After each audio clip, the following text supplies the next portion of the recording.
कोई नहीं, तुम लोग क्यों खड़े, तुम लोग मैं से कह रहा हूँ, ये गलत बात है ना। इन सबको हटा के बैठाओ, कोने में बैठाओ सबको। आप लोग चलिए, मैंने यही कह रहा था, मेरी जबान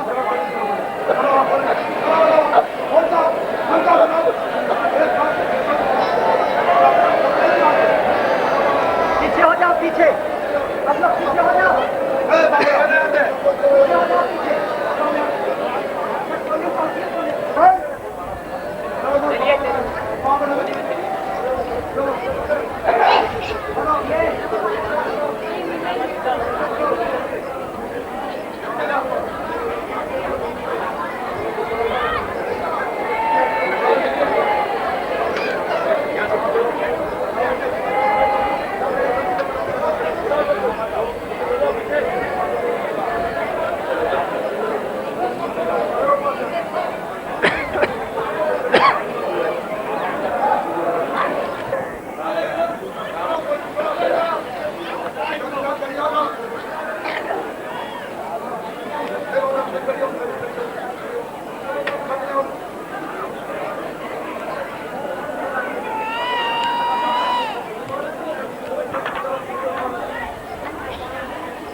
गुरु राखे राखनहार उनसे काज सरे। गुरु राखे राखनहार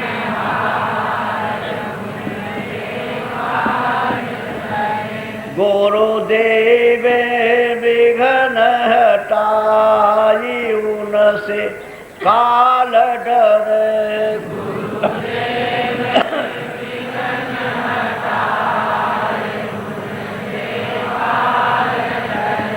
तेरी करे पाछे कर प्यार बैरी दूर पर।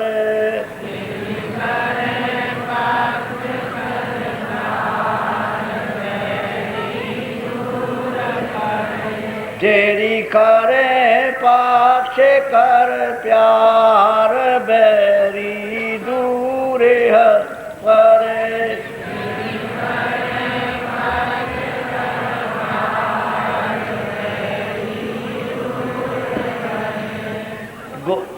गोरोधरा शीस पर हाथ मन क्यों सोच करे।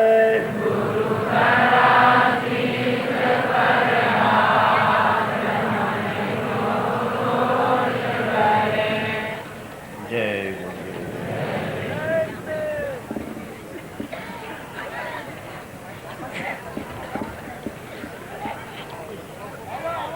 गुरु भजो नाम करो, बहाना भजो गुरु का नाम।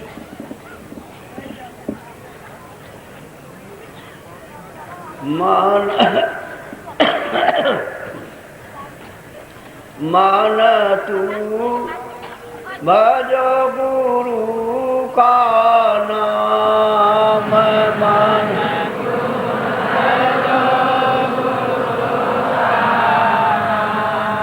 मान तू भजो गुरु का नाम।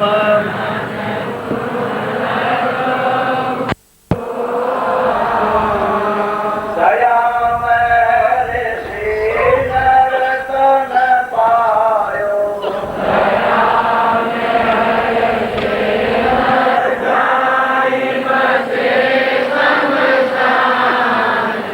मान तू भजो गुरु का नाम।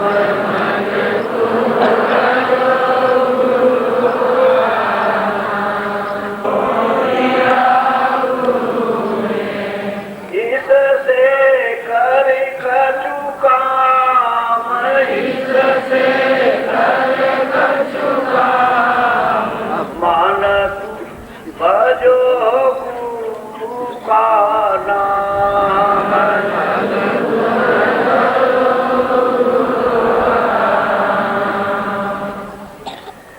मान तू भजो गुरु का नाम।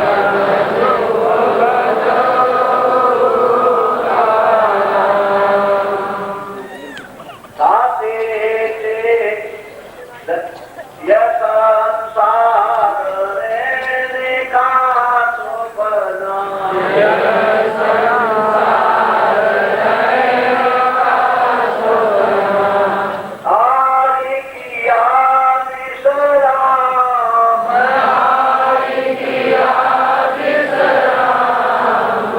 मान तू भजो गुरु का नाम।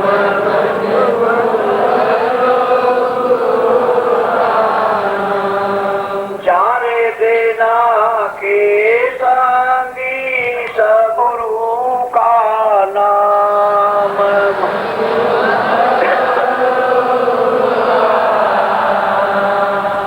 ताते चेत करो सतसंगत।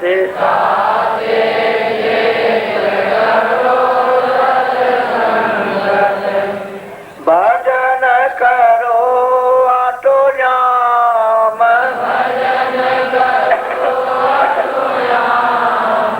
मान तू भजो गुरु का नाम।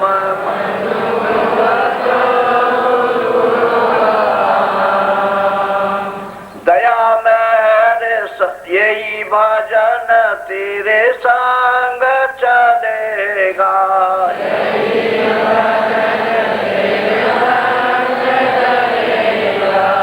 पावे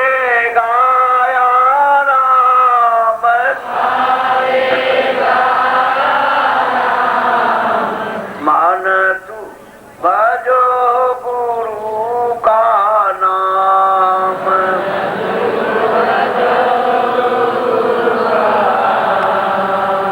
दया मेरे सत्य गुरु से लेकर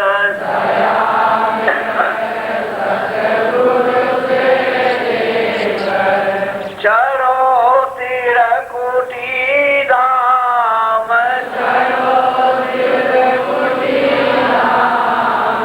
मान तू भजो गुरु का नाम।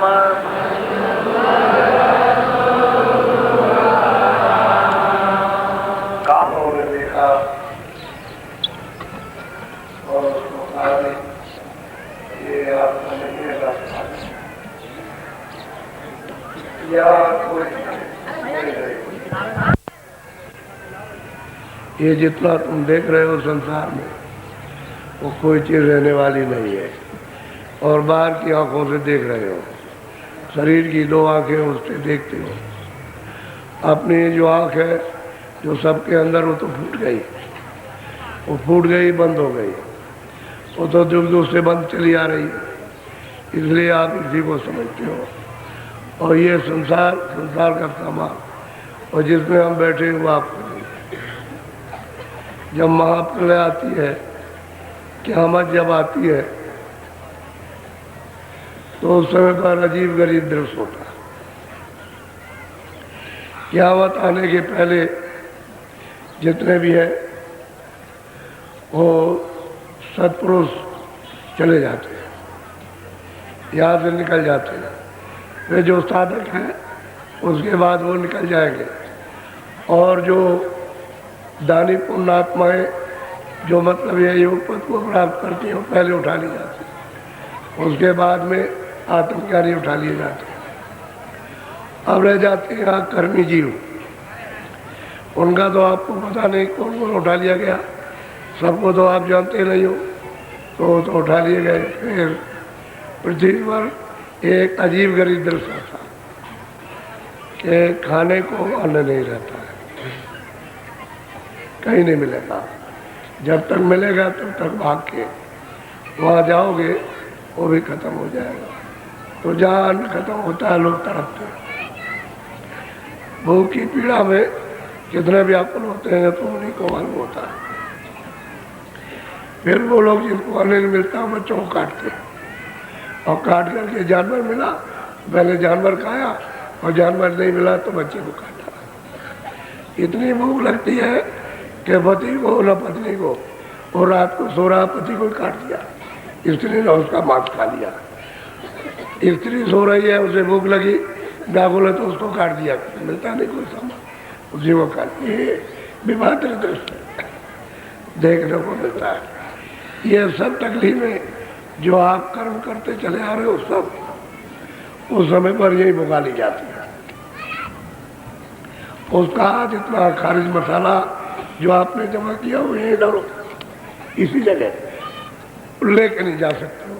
तो उनकी असहनीय पीड़ा सबको, बच्चों को, बच्चियों को, स्त्री को, पुरुष को, हर कौम के आदमियों को ऐसी होती है कि त्राम बचती है, और चारों तरफ से कोहराम बचता है। देसी विदेशी सब तरफ से बचेगा, कर नहीं, सब मर रहे, सब तड़प रहे। अब उसका इलाज क्या है? कुछ इलाज क्या है उसका? कोई इलाज नहीं। पृथ्वी जवाब दे गई, पानी जवाब दे गया, हवा जवाब दे गई। अब ये सब आदमी उठाए जाएंगे, सब जीवात्मा सब यहाँ भोग भुगा लिया, और वह अजीब गरीब दृश्य सोचा जो कहने में नहीं आता।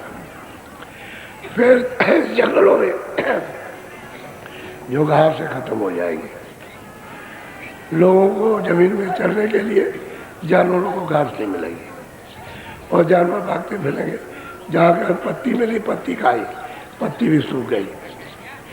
तो जितने भी जानवरों में जो ये जीवात्मा उनके वही सब कर्मों का भोग उसी जगह पे, किस तरह से वो तड़पते रहते हैं, पानी के बगैर और घास और चारे के बगैर तड़पते रहते हैं।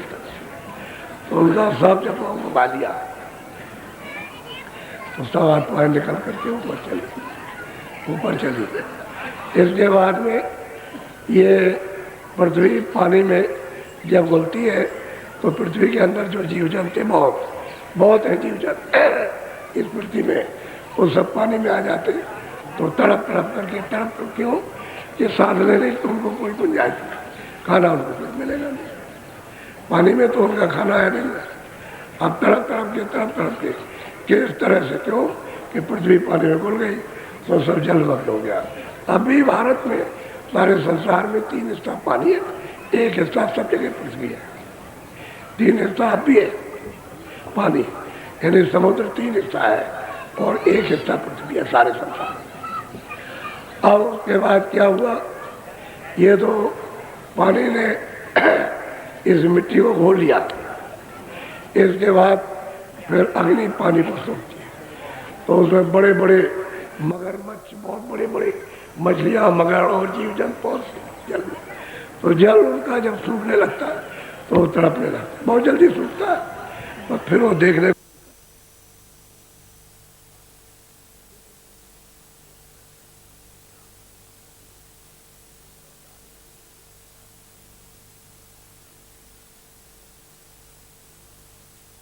यानी ये कर्म तुम्हारे तय किए जाते हैं और फिर वो वहां सूखती है। तो फिर अग्नि ने जल को सोख लिया और वायु ने अग्नि को सोखा, उसने हवा ने अग्नि को सोख लिया। अब ये जो आकाश दिखाई देता है वो हवा को अपने मिला लेता है, यहाँ कुछ नहीं रहेगा, न कोई पृथ्वी रहेगी, न कोई आकाश रहेगा, और न जल रहेगा, न अग्नि रहेगी, न आप लोगों में जानवर रहेगा, और निरंजन भगवान जो सैतल कमल में वो फिर खिंचाव करती है आकाश का, तो उधर में बहुत तकलीफ उधर भी, लेकिन ये पीड़ा नहीं मिलती, वहाँ भी तो टूटता है। तो उधर से फिर स्वर्ग में कुंड 14 लोग ये समेट जाते हैं, पूरे के पूरे समेट, पूरे के पूरे। तो जो वहाँ आनंद लेते थे लिंग शरीर में, वो तो मतलब, और ऊपर में जाने की उनकी इच्छा नहीं है, तो वही रहते हैं, बहुत मुद्दतों से रहते हैं, तो बहुत तकलीफ। उसके बाद जब सहस्त्र कमल में निरंजन भगवान ने, खुदा ने इन सबको समेट लिया, 14 लोगों को 14 तमक, तो फिर वो आद्यामाग शक्ति का लिया, निरंजन भगवान फिर समेटेंगे, समेट लेंगे सब पूरा का पूरा, फिर अपना सब समेटेंगे जो उनके लोग हैं वो, और ऊपर माया बैठी है, ये माया सबको समेटेगी, निरंजन भगवान को भी समेट लेगी, ये सब लोग लोकांतर जो उसके वो सबको समेट करके ले आएंगे, और ऊपर ब्रह्म बैठे वो समेटेंगे। ऊपर में है प्रकृति, तो प्रकृति ब्रह्म के जितने भी ब्रह्मांड है उन सबको खींच लेगी सब, और किसी को फिर ब्रह्म को भी ले लिया, उनको भी प्रकृति को पुरुष है 10वें द्वार में, वो पार ब्रह्म है, वो उनको सबको समेटेंगे, और पार ब्रह्म के ऊपर जो महाकाल बैठे हुए सब समेट लेंगे सब, और समेट करके महासुर के नाके पर ये सब समेट के एक जगह। अब कुछ नहीं रहा, ये कुछ रहा, ना कोई स्वर्ग में कुंड रहा, ना कोई ईश्वर के लोग रहे, ना ब्रह्मांड के ब्रह्मांड, ना पार ब्रह्मांड रहे, सब कुछ समेट के, तो उन्होंने महासुर के मैदान के नीचे समेट लिया सब, जैसे चटाई समेट लिया। अब कब रचना का विस्तार होगा ये नहीं पड़ेगा, कितने जनों के बाद, कितने युगों के बाद कब होगा, अब ये तो मालिक उसकी इच्छा के ऊपर है। इसको कहते हैं महाप्रलय। अब मुसलमान ये कहते हैं क़यामत आएगी तो जितना भी करो सब करो, क़यामत में बख्शे जाओगे, तो ऐसे बख्शे जाओगे, वो तो सब हिसाब यहाँ देगा, इसी में ऐसी ऐसी पीड़ाएं देगा कि तुम ऐसे शरीर से गिरोगे, कूदोगे, और कोई तकलीफ दूर नहीं होगी, कोई पीड़ा दूर नहीं होगी, वो सब यही भोगना, जिसका जो जिस जगह का कर्म है। तो आपका तू शरीर भी गया, ऊपर स्वर्ग में कुंड में लिंग शरीर भी गया, ईश्वर के लोग पे सूक्ष्म शरीर भी गया, और ब्रह्म के लोग पे कारण शरीर भी गया। अब उसके परे सूरत निकल गई तो वो तो सतरूप होती है, सतरूप, तो उसको भी समेट करके सब ऊपर रख लेते हैं, क्योंकि वो उधर तो जा नहीं सकते बगैर भेद के, तो उसी रचना के मंडल के अंदर रहेंगे ब्रह्मांड, पार ब्रह्मांडों में, फिर वो भी खिंच जाएगा, तो ये सब महाकाल पुरुष के अधीन हो जाता है, सबको समेट के एक जगह रख लिया, समेट जाता है। ये महापुरुषों को उधर से सब दिखाई देता। यह आदमी रचना कैसे हुई, किस तरह से विस्तार हुआ और क्या क्या मसाला दिया गया, इन सबको कहाँ कहाँ बैठाया और क्या क्या इनको रात दिया, क्या अधिकार दिया, ये सब आप जब इधर से जाते हैं उधर से आते हैं सब मालूम। यानी कोई किसी तरह का एक रेसे भर भी छूटता नहीं। तो ऐसे संसार में आप रहते हो।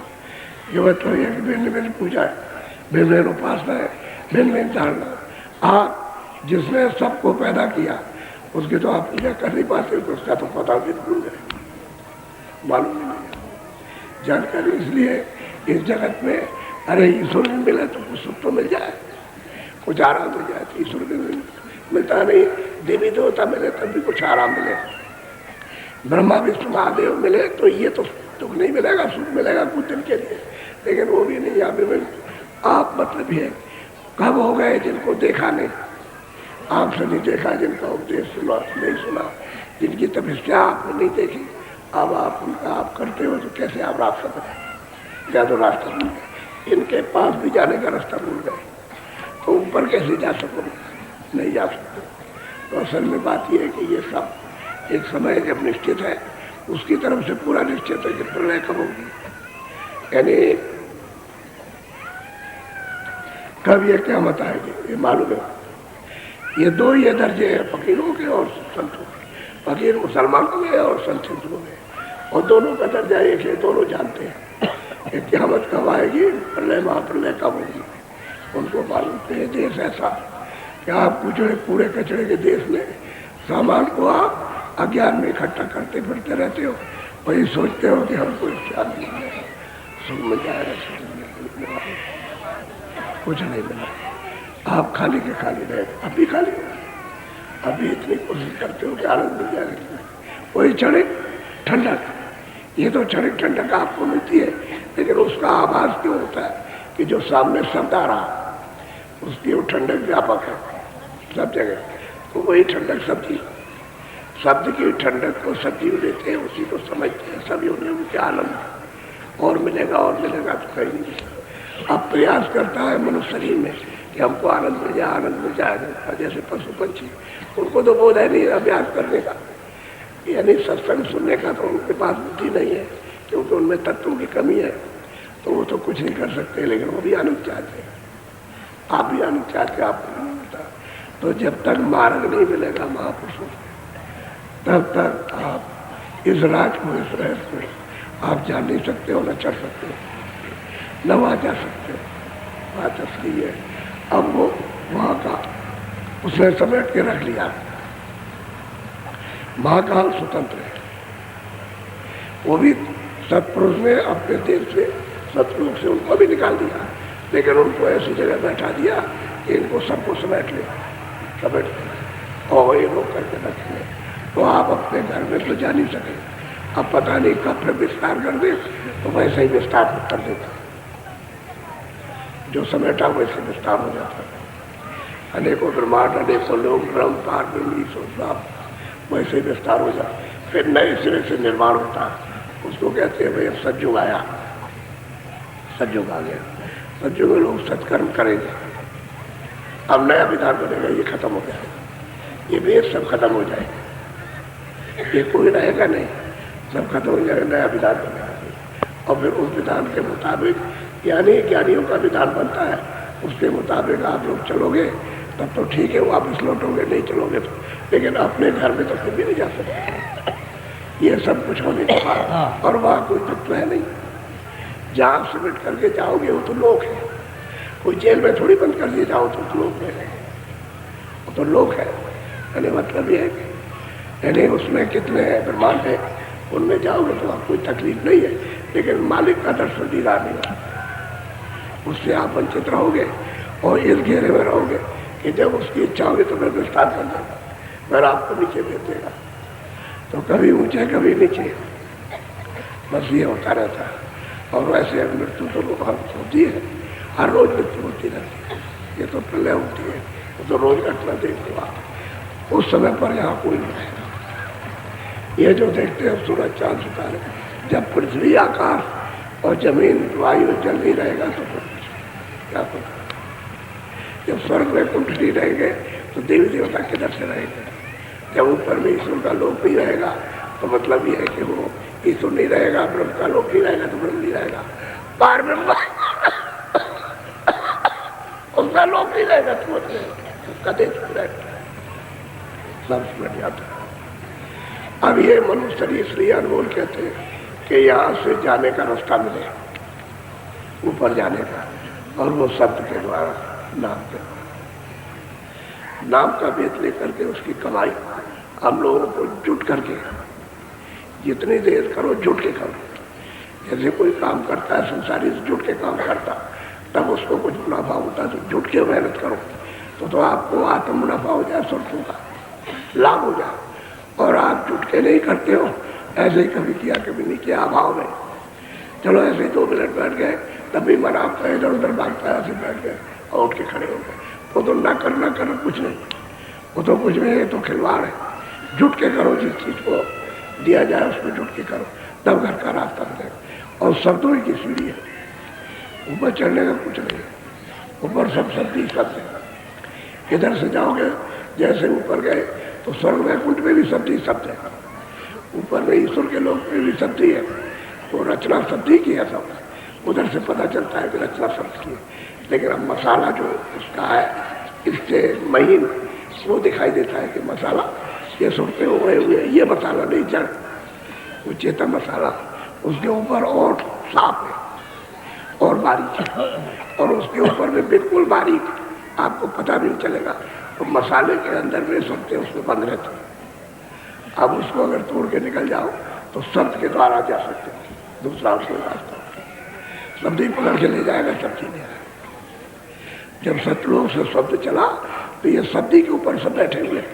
अगर सतपुरुष का शब्द बंद हो जाए तो एक पल भी यही नहीं लगेगा, कुछ नहीं रहेगा, एक पल भी, पलक के मारते सब, जैसे आंख बंद करो खोलो कुछ नहीं। अगर सतपुरुष शब्द को बंद कर ले तो फिर कोई 1 सेकंड नहीं ठहर सकता, क्योंकि वो शब्द ही पर तो सारी रचना, यहाँ भी शब्द में ही टिकाव है। अगर सूरत को ठंडक न मिले तो नहीं रह सकती, वो रह नहीं सकती। उस शब्द का है लेकिन भूत नहीं है आधार। आप जंगल में चले जाओ, चुपचाप बैठ जाओ, जहाँ कोई आवाज लो तो आपको ऐसी आवाज मारो तो ऊपर से आ रही आवाज, वहाँ भी शब्द है, वो ज्ञान मान करता, लेकिन उसको आपका ज्ञान नहीं है, बोध नहीं है कि शब्द क्या है, ये सार शब्द क्या है चीज, इसी से सूरत क्या आई और इसी से जाएगी, वो आपको बोध नहीं है। जब महात्मा मिल जाते हैं उसका बोध तो जब होता है, जब उसका अभ्यास कराते हैं, साधन कराते, भजन कराते हैं, तब उसको मालूम होता है।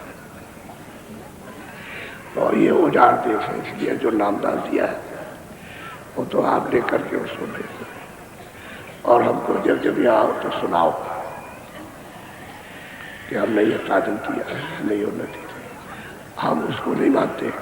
तुम कहोगे हमारा साधन ही बदलता, हम उसको एक नहीं मानते, क्योंकि दरवाजा सच्चा, उस पर आप बैठते नहीं कि वहाँ बैठ करके दया मिल जाए, तो मन को तुम चारों तरफ भगाते रहते और दरवाजे बाहर से बैठते। इतना काम तो तुमको मन को वहाँ थोड़ा थोड़ा बैठाओ, जिससे उसकी आदत पड़ जाए और उसको रस मिलने लगे, तो रस मिलने के पहले ही भाग जाता है।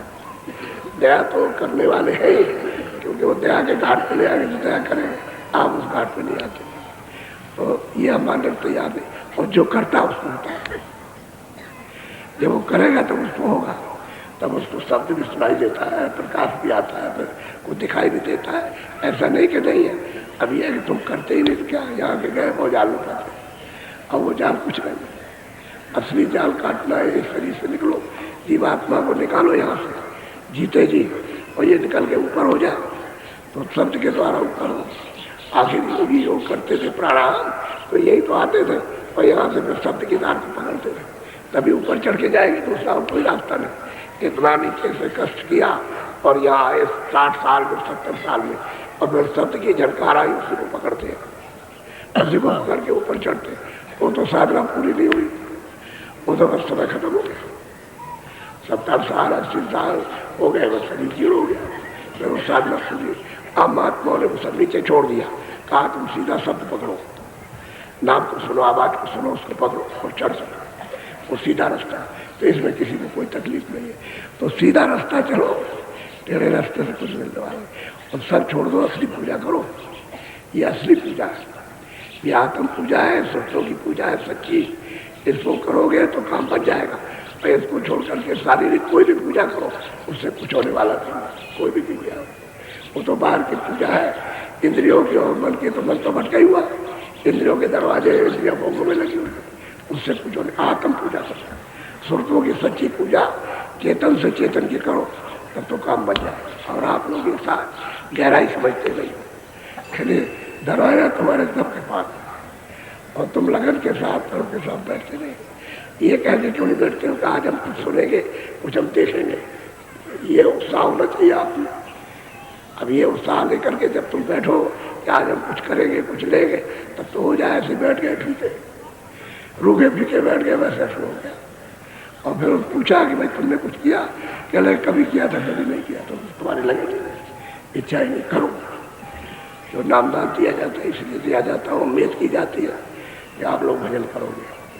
और दरवाजे पर आकर के तब सिमटाओ, दरवाजे पर बैठकर सीख जाओ तब तो सिमटा हो जाएगा, तब तो खींचेगा और आवाज़ सुनाई देगी और दिखाई भी देगा। और दरवाजे पर बैठोगे नहीं तो आँख साफ नहीं होगी। दरवाजे पर बैठो ही हम बाहर जो कर्मों के पाप उनके सब साफ होते, वो जब तक सफाई नहीं होती तब तक आँख बंद है। वो तो आँख का जाला मारा है कर्मों का, वो हट जाएगा तो सुनाई देगा, दिखाई देगा, सब होने लगेगा। और सुगंधी नाक है तो नाक खुल जाएगी, सुगंधी सुनने को मिलेगी सब पर।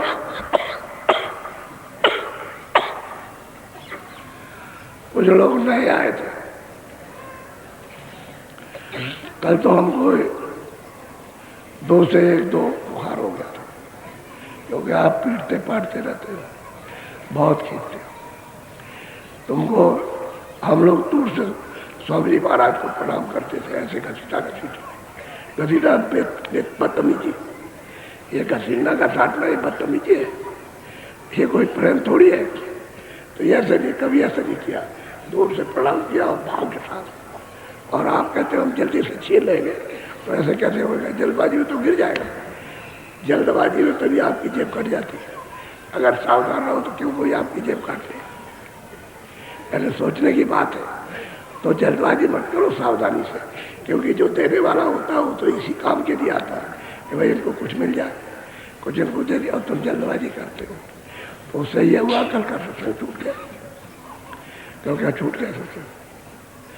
और वो तुम्हारी पीड़ा जो है वो परेशान किए थे। इसलिए आप लोग समझदारी से, तो जिन लोगों को नामदान कल नहीं मिला, अभी मैं दिए देता हूँ, लेकिन भजन करना।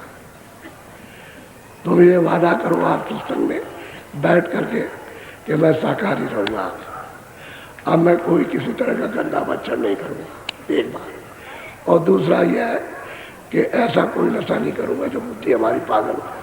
बस 2 ही चीज़ों से तो बचना है, अनाज, सब्जी, फल, दूध, घी, मक्खन। आप दिन में हजम कर सकते हो तो 100 बार खाओ, मैं आपको मना करता नहीं, लेकिन हजम नहीं करते हो तो उतना ही खाओ जितना तुम्हारा शरीर मांगे। और बाकी कोई आदत पड़ी है बीड़ी की, तंबाकू की, हुक्का की, तो पियो, लेकिन अति उसमें भी मत करो। बीड़ी, तंबाकू, हुक्का जब पिया जाता था, जब मतलब ये कि लोग खाना खा लेते तब पीते थे, ऐसा ही शाम को था, शाम सुबह पीते थे। जैसे आप नाश्ता करते हो शाम सुबह, देहात में तो मतलब 1 बजे नाश्ता, शाम को नहीं, लेकिन शहर में शाम को नाश्ता करते हैं, सुबह नहीं करते।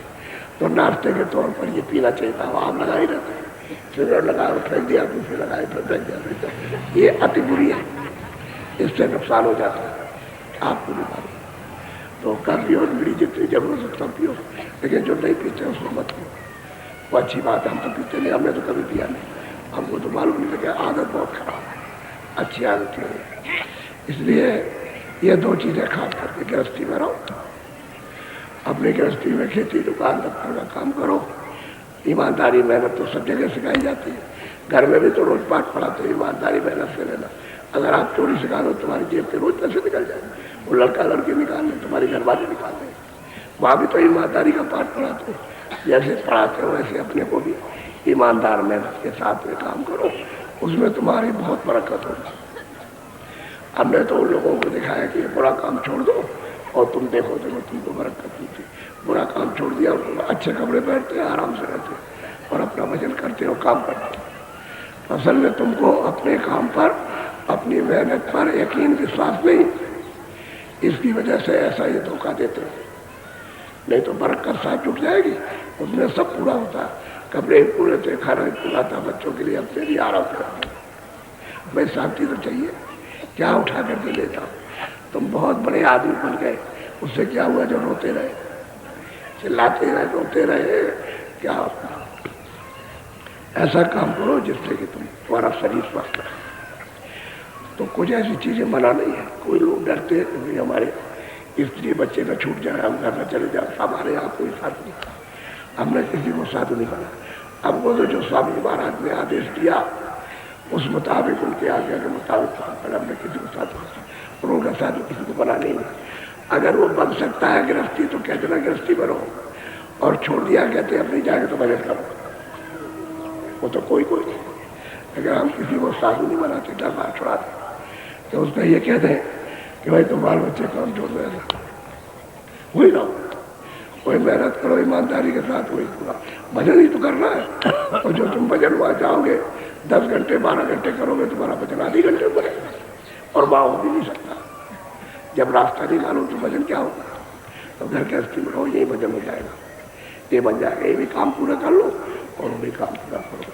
तो आप लोग इतना ध्यान रखना कि हमको शाकाहारी रहना, और शाकाहारी में आपको बता दिया, तुम 10 गिलास दूध के पियो, मन नहीं करेगा। तुम 10 लोटा घी के पी जाओ, मन नहीं करे। आप जब हजम कर लो तो पी जाओ।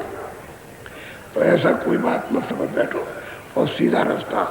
और ये सबकी उपासना है, एक की उपासना है सबकी। जब ईश्वर की उपासना कर ली तो उसकी उपासना देवी देवताओं की सबकी हो गई। ब्रह्म की उपासना कर ली तो उसके देश की सबकी उपासना, बाहर ब्रह्म की उपासना की तो सबकी उपासना। सच्ची उपासना में जुटो, तब काम मच जाएगा। नहीं तो समय खराब हो जाएगा, खाली चले जाओ। तो मैं नाम एक बात का ध्यान रखो, आप जो जल्दी करते हैं, कोई पूछता है कि बाबा जी ने क्या बताया था, उसको बता देते, तो आपको मना किया जाता है कि जो चीज़ बताई जाए किसी को मत बताना, क्योंकि उसका तो कोई फायदा होगा नहीं और तेरा नुकसान हो जाएगा, तेरा भजन नहीं बनेगा। इसलिए सोना चांदी जितना छुपा के रखते हो उससे भी ज्यादा यदि गहराई से इसको छुपा के रखो। ये छुपाने की चीज है, और जितना देखो सुनो सब छुपा लो। किसी को अगल बगल में स्त्री बच्चों को पता न चले, तब तो ये समझे जाएगा आत्म उस परमार्थ की, आत्म विद्या की, आत्मधन की कदर करते हो। और तुमने ऐसे ही बकवास कर दिया और तुम्हारा क्या हो गया। अब रोते रहो आप जिंदगी भर, कुछ नहीं होगा। जो तुमने कहा तो भाव खत्म हो गया, अब भाव नहीं बनेगा और आपको हर चीज नहीं बनेगी। बहुत रोज चिल्लाओ तो किसी का तो हो सकता, लेकिन समय से रहेगा। तो किसी से कहना नहीं, सब छुपा के रखो। जो दिया है, क्योंकि ये चीज तो कहीं मिलने वाली नहीं है, और आप समझते हो कि ऐसे ही मिल जाती है, ये बहुत खुश मिलती है। इसलिए आज आखिरी दिन ये ले लीजिए। अब ये समझ लो कि एक दिन आने का, एक दिन जाने का। तो आप 24 तारीख को आने का था, आ जाएंगे रात में, सत्संग मिल जाएगा। और आज जाने का समय, जाने का तो 9 दिन का कार्यक्रम था। और भंडारे का भी है 14 से 22 तक। जो अगला भंडारा अगहन में आएगा दिसंबर में, वो 14 से लेकर के और 22 तक का है, 9 दिन का। वही दिसंबर के महीने में 17 और 18 की रात्रि को, 17 की रात्रि बीतने पर 12:05 18 लग जाता है, तो 18 तो रात्रि में होगा, 17-18 की रात, वो तो एक दिन भंडारे का। बाकी 4 दिन इधर के और 4 दिन उधर के, 8 दिन हो गए एक में। ये कार्यक्रम आपके दिसंबर अगहन में होगा, अगहन सुधी 10वीं को। वो तारीख नहीं है, अगहन सुधी 10वीं जब पड़ेगी तभी होगा। तारीख कोई भी पड़ जाए, ये सोचना जहाँ कहीं भी लोग मिले उनको आप बता देना, क्योंकि बहुत से नहीं आ सके। घर में अगर एक आदमी आया, 2 आदमी आए तो 2-4 रहेगा, तो उनको सबको बता देना कि भाई आगे जो भंडारा आएगा, 5 महीने है अभी, भंडारा आएगा तो उसमें ये कार्यक्रम होगा। इसलिए हमने आपको ओपन कर दिया मैंने आपको बता दिया है कि भंडारे की तिथि तारीख याद रखना, 14 मतलब ये है कि दिसंबर से 22 दिसंबर तक ये होगा भंडारा, और 17-18 की रात्रि को भंडारा ये होगा। तो आप याद रखिएगा और अपनी अपनी तैयारी कीजिए, और जिले के लोगों को चाहिए कि हमको थोड़ी बहुत सूचना दे दिया करें ताकि हम उचित प्रबंध करें सूचना को देते। तो मतलब फिर जब ऐसी सूचना नहीं दोगे तो आप लोग जमा रखो एक पास में उसी झोले में, जवाएं कई जगह नहीं मिली तो हम जमा लगाते, आप बड़े सुखी रहते। अब कितने लोग लगाए बहुत आराम से, कोई दिक्कत नहीं। इसलिए इस विद्या को, इस रास्ते को अमूलक, ये सुरतों का दादा नाम है, ये आपको मिलेगा नहीं। आपको तो कहीं मिल जाएंगे महापुरुष, तो वहाँ तो मिल जाएगा, लेकिन ऐसे नहीं मिलेगा। अब जाओ भागते में मिल जाए तो नहीं मिलेगा, तो इसको ले लीजिए। तो जो जो नाम बोले सब लोग एक साथ हो।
हेलो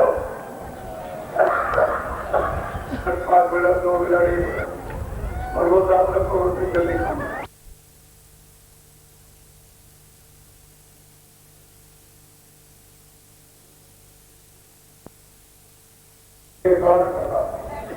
और बंद करो आगे सूरज की तरफ बैठो जरा सा थोड़ा डालो आग बंद करो सामने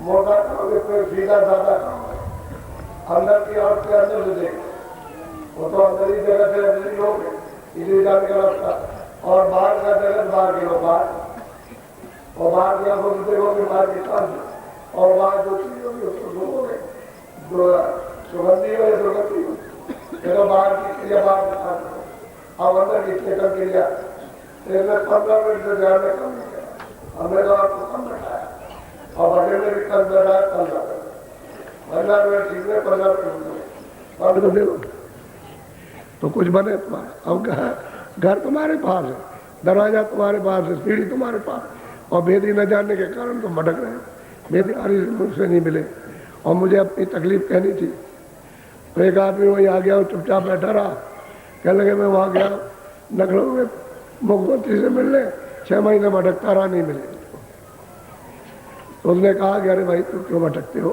तो मैं से किसी के पास जाओ जो उनके पास आता जाता हूँ तो उसकी तरफ देखने लगा कहने लगे तुम मिला सकते हो मैं अभी मिला सकता अभी मिला सकता क्योंकि तुम मुख्यमंत्री से मिलना चाहो मुख्यमंत्री मिला चलो मेरे साथ अभी चलो मैं अभी मिला दूँ अभी यहाँ मिला दूँ जिलाधिकारी से वहाँ मिला दूँ और प्रधानमंत्री के पास जाना चाहते हो उससे मिला दूँ क्योंकि मैं तो प्रधानमंत्री के साथ ही रहता हूँ तो बोला ये सकल सूरत है ये प्रधानमंत्री के साथ रहेगा सब लोग उसकी बात करते अरे गए में हमारी सकल सूरत कोई भी हो हम तुझको मिला दे तब तू समझ लेना सीधा चलो हाँ या वहाँ चले यहाँ चल हमारी कोई बात झूठी निकलेगी कहने अच्छा चलो चलो अच्छा प्रधानमंत्री तो ले गया और सीधा अंदर ले गया किसी ने रोका तो वही रहता ही था और सीधा ले गया उसे खिला दिया प्रधानमंत्री या मुख्यमंत्री या कोई जिलाधिकारी बड़ी चीज थोड़ी जो आता जाता उसका हाथ पकड़ वो पहुंचा देगा ऐसे ही संत महात्मा पहचानने भी नहीं आते वो पहचानने में नहीं आते वो तो कहते हैं तुमको ब्रह्मा विष्णु से मिला दे ईश्वर से मिला दे ब्रह्म से मिला दे चलो और जो सबका मालिक उससे मिला दे तो तुमको विश्वास तो होना चाहिए था जो बड़ी गंभीरता से कह रहा चला भी चला भी मेरे साथ में मिला दे तो कहने का मतलब यह है कि तुम फंसे पड़े हुए ध्यान इसलिए तो सुमरन और ध्यान और भजन 3 चीजें 5 नाम 5 रूप 5 स्थान हर एक के बाद लिख करके याद कर लो ये आपको कैंपों में जो प्रेमी है पुराने में लिखा देंगे और याद करके कागज फाड़ दो फिर नहीं दिखाना किसी कोई भी अपना कितना भी ऐसी हो किसी को मत दिखाना नहीं तुम्हारा नुकसान हो उसका तो कोई फायदा होने वाला है वो क्या जाने इन सब चीज़ों को उसकी तो समझ में नहीं आया और ये 1 घंटा समय 24 घंटे में निकाल के हमको और जब तुम उसका अनुभव करने रहा तो अपने आप ज़्यादा समय देने लगोगे ज़्यादा समय दोगे तो थोड़ा थोड़ा बढ़ा देना तो 2-4 मिनट ऐसे ही बढ़ाते जाना जब लग जाएगी लगन और उधर में आनंद मिलेगा तो बढ़ जाएगा ये बात है तो रोज करो नियम से ये नहीं कि नागा कर दिया रोज ध्यान पर रोज भजन पर रोज सुमरन पर कभी भी सुमरन करो दिन में 1 बार और दूसरी बात में ध्यान करो तीसरी बात भजन करो एक साथ नहीं अलग अलग अभी हमारे पास समय तो हमने 10-12 मिनट भजन सुमरन कर लिया फिर 15 मिनट हमने ध्यान कर दिया फिर उसके बाद जब मौका मिला तो भजन कर लो अलग अलग एक साथ करने की जरूरत नहीं है ताकि तुम घबरा जाओ कि मैं 1 घंटे समय कैसे दे सकता हूँ नहीं आए तो जो जाने वाले थे वो परसों के दिन लोग मिले जुले। आप लोग कोई धोती ले आते हो और देना चाहते हो, चलो बाबा जी को दे दो। तमाम लोग पूछा मैं इतनी धोती क्या करूँगा, और मैं भी बांटता ही रहता हूँ, जिसको समझता हूँ उसको देता रहता हूँ। और क्या, जो भी चीज़ है आप मुझे देते हो तो मैं उसको स्वीकार कर लेता हूँ आपकी तरफ, और उसको बांटता रहता हूँ। मैं तो उतना ही सादा, जितना हमारा बंधा हुआ उतना ही बचा, उससे ज़्यादा कोई चीज़ नहीं। तो अब मैं आपसे मिल तो सकता नहीं। आप कहोगे बाबा जी से हम मिलेंगे तो तब बाबा जी को देंगे, तो मैं तो आपसे नहीं, मुझे तो बुखार चढ़ आया।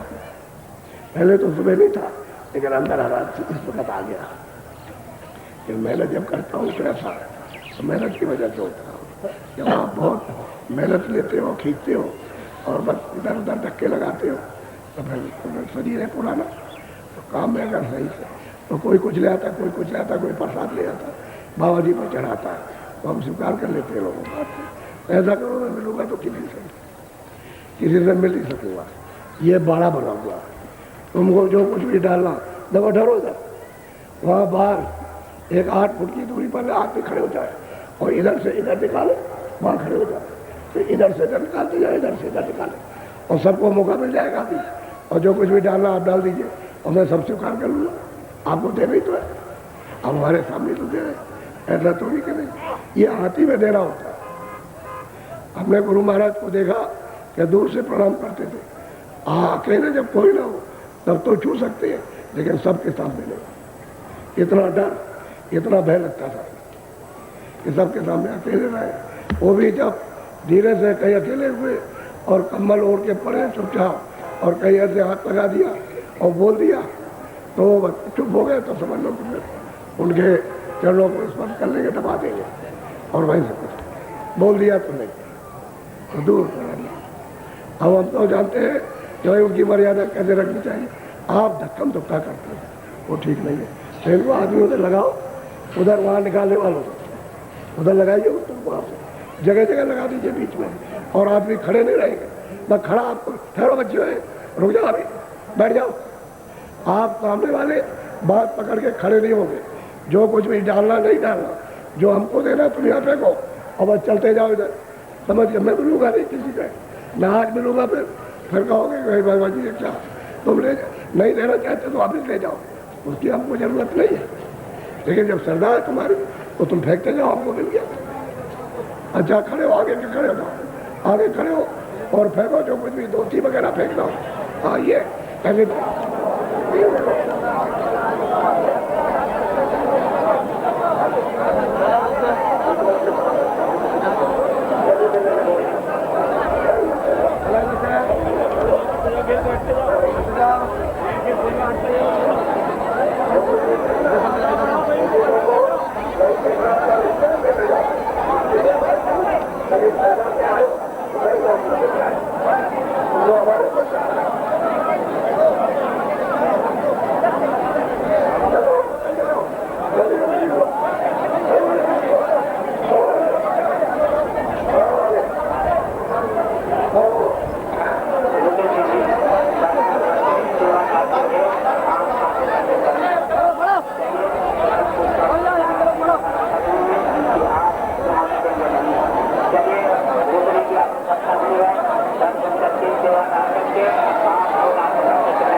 तरफ सेवा डालने की व्यवस्था है।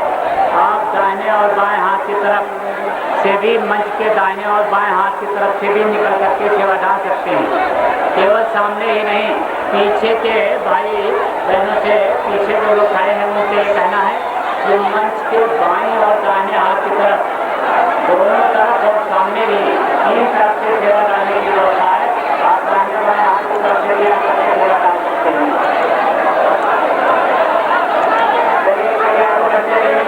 पीछे से जो सेवा डालने जा रहे हैं उसको धीरे धीरे हमें इससे आगे के लोग मिलकर सकेंगे।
सेवा डालेंगे तो आपकी सेवा बेकार रहेगी, यहाँ तक पहुँच नहीं पाएंगे।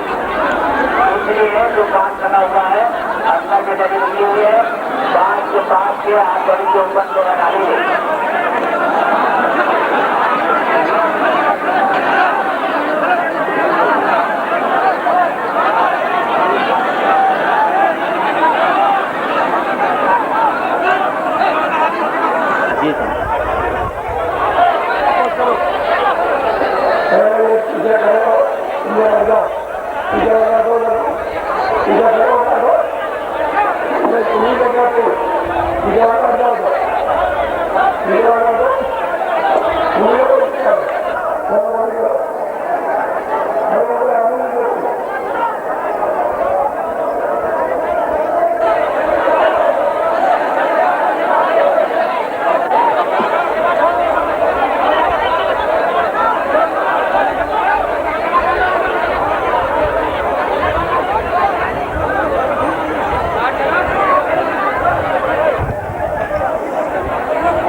कोई छुएगा नहीं, खबरदार, कोई छुएगा नहीं, हट जाओ,